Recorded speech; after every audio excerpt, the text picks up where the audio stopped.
everybody, this is just a quick video to talk about your final project a little bit. Obviously I wrote, the requirements out in the syllabus, but I just wanted to send a quick video. Normally in a residential class, this would be just an easy conversation before class started, but we are doing an asynchronous thing here. So let me just say a few things. First of all, yes, in the syllabus, this isn't just a straight history project, because this class is both a history class, but also incorporates that cross-cultural requirement. So we're kind of incorporating both of those things in this final project. All right. So kind of the main point of the project is that you are going to pick one person that you found really, really interesting. All right. You get to spend more time with this person, kind of learning about their life. All right. So there's 4 different parts, as you can see here. I've got them up on the screen. And through this project, you are dealing with both this individual that you're researching, but also yourself. Okay, so the first part is maybe easy. I don't know, depending on how you're feeling about it. It's kind of dealing with yourself. Okay, what factors influence how you interpret life, how you interpret history. Okay, we all interpret things differently depending on who we are, what we've experienced. Okay, so what can you include in your own history? Think about what are your values, what have been really formative moments in your life, your belief set, what religious tradition do you follow, gender, sexual orientation, your family, your associations. Okay, you can explore any of these areas and how this might influence how you interpret the world, and then of course how you interpret history. Okay, so that first part is just very, very much about you and your social location.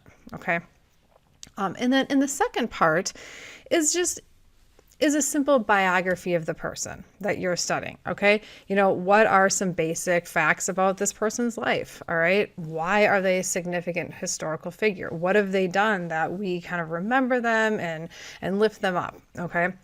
And then part 3 is very, very closely connected to that part 2.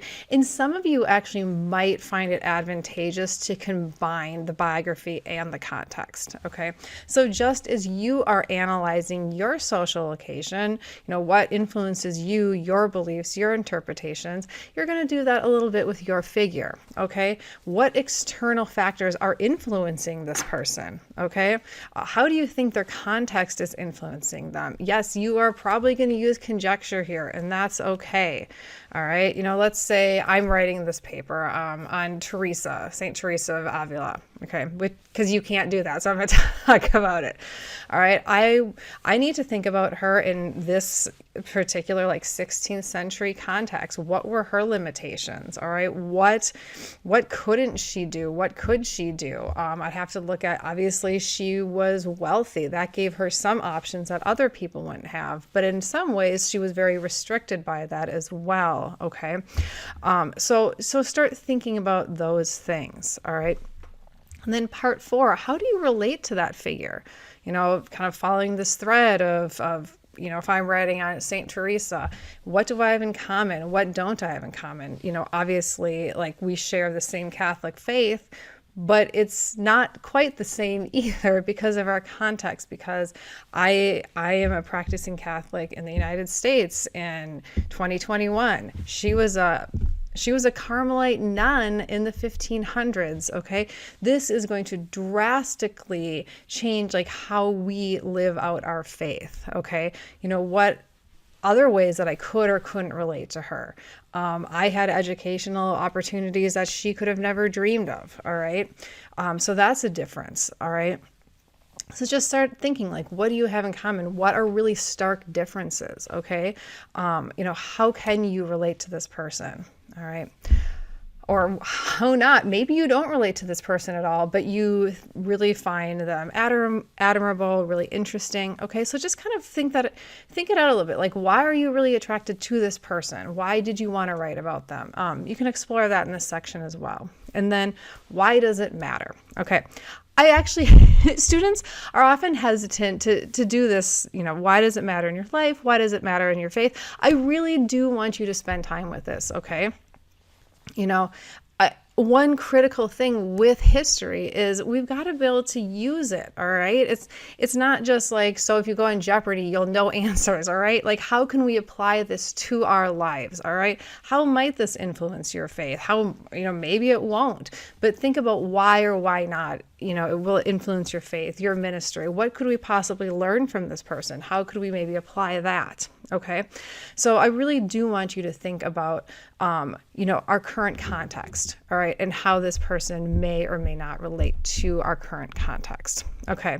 And then just, practical matters, use scholarly sources. So, the library, if you are a distance learner, the ATLA database and JSTOR are great sources. I would absolutely utilize those. If you need help with that, you can ask me or talk to the librarians. I believe the Writing Center is back up and going. So that is a resource for you. If you need some additional assistance, you can reach out to them. Cite according to Chicago or Turabian. Basically, that just means I'd like footnotes, okay? And consistent footnotes, all right? The paper should be about 9 to 10 pages, or, somewhere between 2,250 to 2,500 words. But you can also do a video if you want. Okay, in the video, just make sure that you address all the sections just as you would in a paper, but feel free to be creative with this, all right? The video should be about 15 minutes. It can go a little over. Don't give me like an hour-long video though, okay, please. But yeah, feel free to be creative, and videos are definitely very welcome. All right. Otherwise, I think that, if you do a video, just submit a works cited page.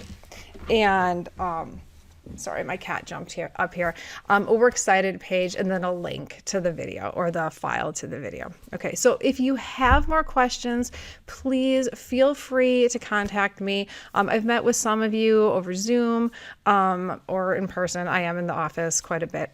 So feel free to talk to me and if you need ideas and things like that. So I am around. All right, everybody, thank you so much. Good luck with the paper. All right, bye.